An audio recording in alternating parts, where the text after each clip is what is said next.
Ama naming makapangyarihan sa lahat, at sa pangalan ng iyong bugtong na anak na si Jesucristo at sa Espiritu Santo, kami po ay nanalangin.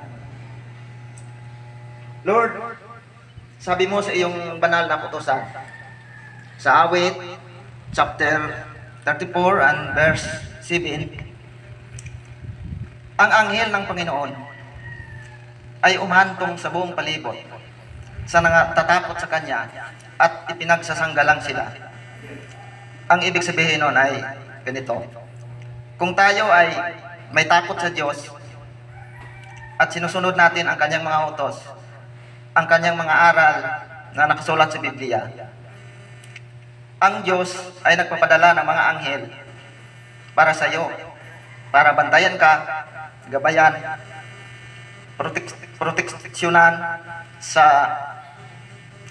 mga masasamang espiritu. Yun ang ibig sabihin sa Awit chapter 34 and verse 7. Lord, sana